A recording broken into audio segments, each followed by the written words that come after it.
بسم اللہ الرحمن الرحیم۔ السلام علیکم ناظرین، ہم نے گزشتہ ویڈیو میں بات کی تھی کہ ٹینشن اور پریشانی کی صورت میں اکثر اوقات میتا ڈسٹرب ہو جاتا ہے یا پیٹ میں تکلیف ہو جاتی ہے، اور اس تکلیف کا باعث IBS یعنی اریٹیبل باؤل سنڈروم ہوتا ہے۔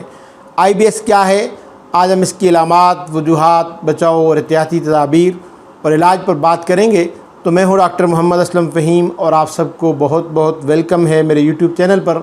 خواتین و حضرات، ویڈیو کو آخر تک لازماً دیکھیے، اور اگر آپ میرے چینل پر پہلی بار تشریف لائے ہیں تو نیچے دیے گئے سرخ رنگ کے بٹن کو کلک کر دیجئے اور اس کے ساتھ لگے بیل آئیکن کو بھی پریس کر دیجئے تاکہ ایسی ہی ویڈیوز آئندہ بھی آپ کو ملتی رہیں۔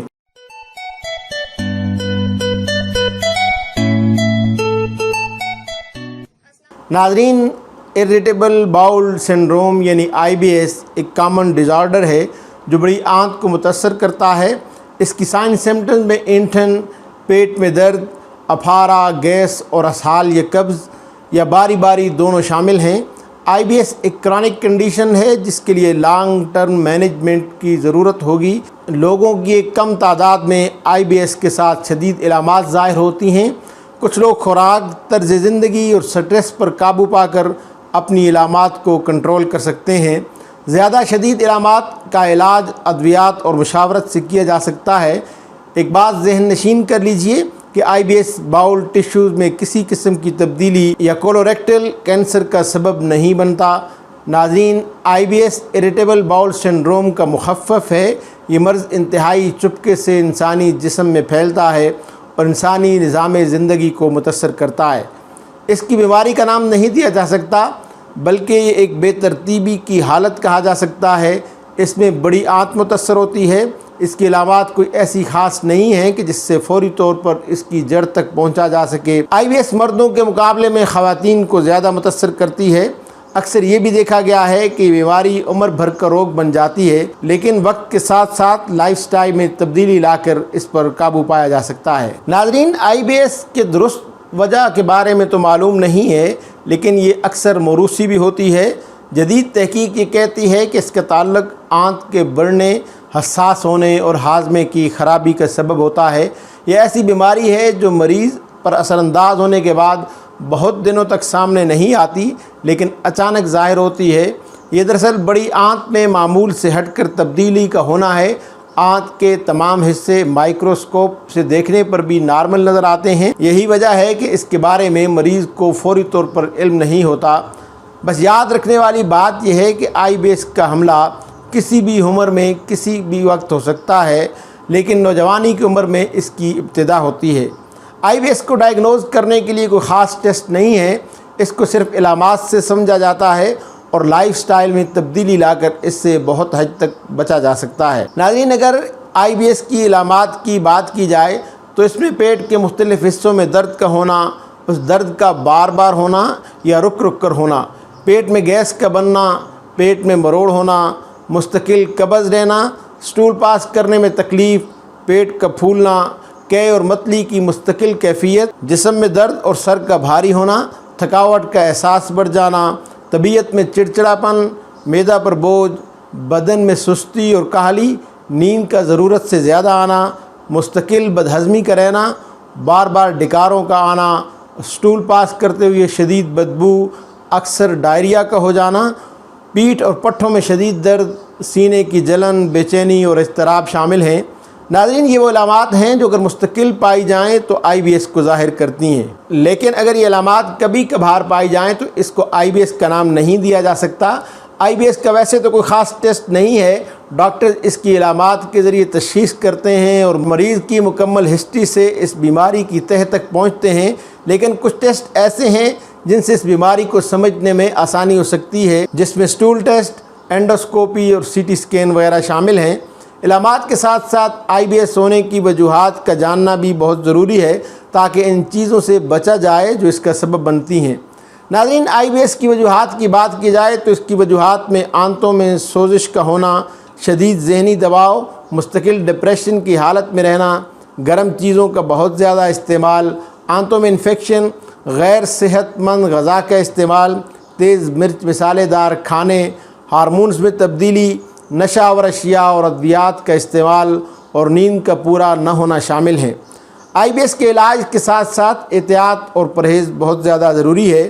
علامات ظاہر ہونے پر پہلے تو کسی مستند ڈاکٹر سے مشورہ کیا جائے اور ان کی تجویز کردہ ادویات کا استعمال کیا جائے ڈاکٹر کے مشورے کے عین مطابق۔ اس کے علاوہ لائف سٹائل یعنی طرز زندگی میں تبدیلی لائی جائے، ورزش کا خاص خیال رکھا جائے اور کھانوں میں ایسی غذاؤں سے گریز کیا جائے جو IBS جیسی تکلیف کا سبب بنتی ہیں۔ باہر کے کھانے اور خاص طور پر فاسٹ فوڈ سے گریز کیا جائے، وقت بے وقت کھانا کھانے کی بجائے ایک وقت مقرر کیا جائے اور بھرپور نیند لی جائے، ذہنی دباؤ سے خود کو روکا جائے۔ ایسی غذاؤں کا استعمال معمول بنایا جائے جن میں فائبر پایا جاتا ہے۔ بغول کے چھلکے کا استعمال اور جو اور گندم کے مکس کیے گئے آٹے کے استعمال کو معمول بنایا جائے۔ چربی، چکنائی اور تلی ہوئی چیزوں سے پرہیز کیا جائے۔ بہت زیادہ پیٹ بھر کے کھانے سے گریز، چائے اور کافی کا کم سے کم استعمال آپ کو جلد صحت یابی کی طرف بڑھنے میں معاون ثابت ہو سکتا ہے۔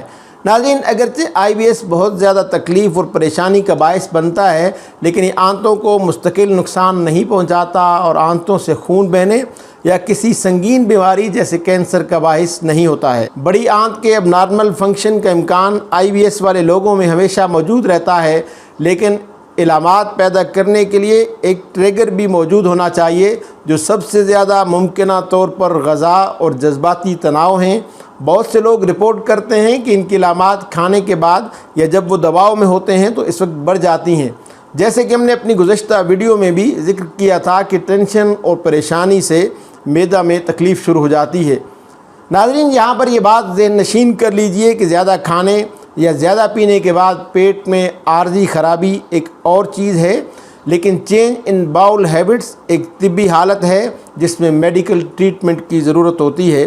اگرچہ یقینی طور پر IBS کی وجہ معلوم نہیں ہے اور ڈاکٹر اسے ایک فنکشنل ڈس آرڈر کہتے ہیں، کیونکہ جب بڑی آنت کا معائنہ کیا جاتا ہے تو بیماری کی کوئی علامت نہیں ہوتی۔ علاج کے روایتی طریقوں میں IBS کا کوئی علاج نہیں ہے، لیکن یہاں پر ایک اچھی خبر یہ ہے کہ قدرتی ہومیوپیتھک ادویات ان میں سے بہت سے مسائل کا حل پیش کرنے کے قابل ہیں۔ IBS کے لیے ہومیوپیتھک ادویات IBS کی علامات کے مطابق علاج میں مدد کرتی ہیں اور وقت کے ساتھ ساتھ ان کی شدت کو کم کرتی ہیں۔ نکس ومیکا IBS کی علامات کو دور کرنے کے لیے سر فہرست دوا ہے۔ پیٹ میں درد کے ساتھ کثرت سے پہانا یا پہانا کا بہت کم مقدار میں آنا، مریض پہانا کی مسلسل خواہش محسوس کرتا ہے۔ پہانا کے بعد پیٹ کے درد میں بہت کم وقت کے لیے آرام آتا ہے، لیکن پیٹ میں درد اور پخانے کی خواہش پخانہ کے اخراج کے فوراً بعد شروع ہو جاتی ہے۔ یہ اکثر کھانے کے بعد پیٹ پھولنے کے ساتھ ہوتا ہے۔ جو غذا مریض کی حالت کو خراب کرتی ہے وہ ہے مسالہ دار کھانا، کافی اور الکحل والے مشروبات۔ غصے کے دورے کے بعد حالت کا بگڑنا بھی قدرتی ہومیوپیتھک دوا نکس وامیکا کی اہم علامت ہے۔ کچھ بھی کھانے یا پینے کے فوراً بعد پخانے کی حاجت کے لیے نیچرل ہومیوپیتھک میڈیسن ایلوز ایک بہترین دوا ہے۔ ایلوز آنتوں کی حرکات کو باقاعدہ بنانے میں مدد کرتی ہے اور انہیں معمول کی حد میں رکھتی ہے، کیونکہ IBS کے مریضوں میں بڑھتی ہوئی رفتار سے ہوتے ہیں۔ ایلو جو کہ بغیر کسی مضر اثرات کے ایک قدرتی دوا ہے، ان لوگوں کے لیے بھی بہت مددگار ہے جو کچھ بھی کھانے یا پینے کے فوراً بعد پخانے کے لیے بیت الخلاء کی طرف بھاگتے ہیں۔ مریض کو پخانے سے پہلے اور اس کے دوران پیٹ میں درد بھی ہوتا ہے جو پخانہ کرنے کے بعد ختم ہو جاتا ہے۔ ایلومینا IBS کے ایسے مریضوں کے علاج کے لیے ایک بہترین دوا ہے جن میں قبض غالب ہوتی ہے۔ ایلومینا اس وقت ایک زبردست مدد فراہم کرتی ہے جب مریض کو انتہائی سخت قسم کی قبض کا سامنا ہو۔ ایسے مریضوں میں آنتیں بہت سست رفتاری سے کام کرتی ہیں۔ پخانہ کئی دنوں تک ریکٹم میں بغیر کسی حاجت اور تکلیف کے موجود رہتا ہے، جسے بہت زیادہ زور لگانے سے خارج کرنا پڑتا ہے۔ کچھ مریضوں کا پخانہ سخت ہوتا ہے اور کچھ کا نرم، لیکن دونوں صورتوں میں زور لگائے بغیر پخانہ خارج نہیں ہوتا۔ IBS کے مریض جو پھولے ہوئے پیٹ میں مبتلا ہوتے ہیں وہ قدرتی علاج کاربوویج سے بہت فائدہ اٹھا سکتے ہیں۔ جن مریضوں کو اس قدرتی دوا کی ضرورت ہوتی ہے وہ کھانے کے فوراً بعد پیٹ میں بھاری پن اور تنگی کی شکایت کرتے ہیں، یہاں تک کہ سادہ ترین قسم کا کھانا بھی ان کی حالت کو خراب کر دیتا ہے۔